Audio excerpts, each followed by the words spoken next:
Mister TRS నాయకులారా, ముఖ్యమంత్రి మంత్రులారా, ఎమ్మెల్యేలారా, మీరు హుజురాబాద్ కాన్స్టిట్యున్సీలో గొర్రెల మందల మీద తోడేళ్ళు పడ్డట్టు వచ్చి ఇవాళ మా హుజురాబాద్ ప్రజలను భయభ్రాంతులకు గురి చేస్తున్నారు.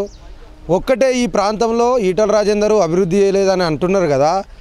బిడ్డ, మీ ప్రాంతంలో మీరు ఏమేమి బీకిర్రో, మీరు ఏం చేస్తున్నారో మీ ప్రాంత ప్రజలే చెప్తున్నారు.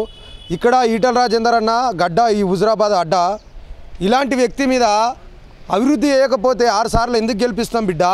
పిచ్చి పిచ్చి తమాషాలు చేసుకుంటా వాడేవాడో ఆరు రమేష్ మాట్లాడతాడు. ఇక్కడ దళిత బంధు ప్రాజెక్టు ఫైలేజ్ ప్రాజెక్టుగా తీసుకున్నాం. ఇలా దళితులను మోసం చేసిన వ్యక్తి ఈటల రాజేందర్, ఈ దళిత బంధుని ఆపుతున్నది కూడా ఈటల రాజేందర్ అంటాడు. మిస్టర్ ఆరు రమేష్, నేను కూడా ఒక దళిత జాతి బిడ్డగా మాట్లాడుతున్నా. నీకు దమ్ము ధైర్యం ఉంటే మా రాజేందర్ అన్న ఏమన్నాడా? మా రాజేందర్ అన్న మీరు దళిత బంధు ప్రాజెక్టు తీసుకొచ్చినప్పుడు బాజప్తా స్వాగతించిన వ్యక్తి. ఈ దళిత బంధు మీద కలెక్టర్ల యజమాయిషి ఉండద్దు, బ్యాంకర్ల యజమాయిషి ఉండద్దు. దళిత బంధు నేరుగా లబ్ధిదారుడు వాడుకునే వెసులుబాటు కల్పించాలని కొట్లాడిన బిడ్డ మా ఈటల రాజేందర్ అన్న. ఈ హుజురాబాద్ కాన్స్టిట్యున్సీ కాకుండా రాష్ట్ర వ్యాప్తంగా దళిత కుటుంబాలకు ఇవ్వాలని చెప్పిన బిడ్డ మా ఈటల రాజేందర్ అన్న. ఇలా అలాంటి వ్యక్తిని పట్టుకొని ఇలా నువ్వు దొర దగ్గర మోసేతి నీళ్ళు దాక్కుంటా నువ్వు మన కులాన్ని తీసుకుపోయి మన జాతిని వంటపోయి కేసీఆర్ కాలకాడ పెట్టి ఇలా పిచ్చి పిచ్చి తమాషాలు చేస్తున్నారు బిడ్డ. మిస్టర్ కొప్పుల ఈశ్వర్ గారికి ఇక్కడ మన టీఆర్ఎస్లో ప్రాతినిధ్యం వహిస్తున్న దళిత ఎమ్మెల్యేలకు ఇది సీరియస్గా వార్నింగ్ ఇస్తున్నాం. రేపు హుజురాబాద్ గడ్డ మీద గెలవబోయేది ఈటల రాజేందర్ అన్న.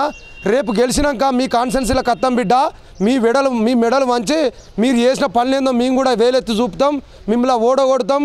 మిమ్మల్ని జనాలలో చెప్పులు చీపుర్లతో కొట్టించే విధంగా మేము కూడా ప్రచారాలు చేస్తాం. ఇక్కడికి వచ్చి పిచ్చి పిచ్చి మాటలు మాట్లాడుకుంటా ఈటల రాజేందర్ అనేటోడు గడ్డి పోసా అనుకుంటే బిడ్డ, మేము ఈటల రాజేందర్ అనే వ్యక్తి ఇక్కడ గడ్డపార కుచ్చిపాటు దెంగుతాం, తమాషాలు దెంగితే ఇది సీరియస్ వార్నింగ్. ఇవాళ ఎలక్షన్ ఇంకా 4 రోజులు లేవు. ఇక్కడ పైసలు వంచుదామని చూస్తారు. ఇక్కడ లీడర్లను ఇంకా కేసులు పెట్టి అనేక రకంగా ఇబ్బందులు పెడదామని చూస్తారు. బిడ్డ, మీరు భయపెడితే భయపడడానికి ఇక్కడ ఎవరు లేడు. మీరు పోలీసులను పెట్టి భయపెట్టించిన మీరు ఇంకే రకంగా నా గుండాలను కూడా దించిర్రట. రాయలసీమ నుంచి ఫ్యాక్షనిస్టులు వచ్చిర్రట.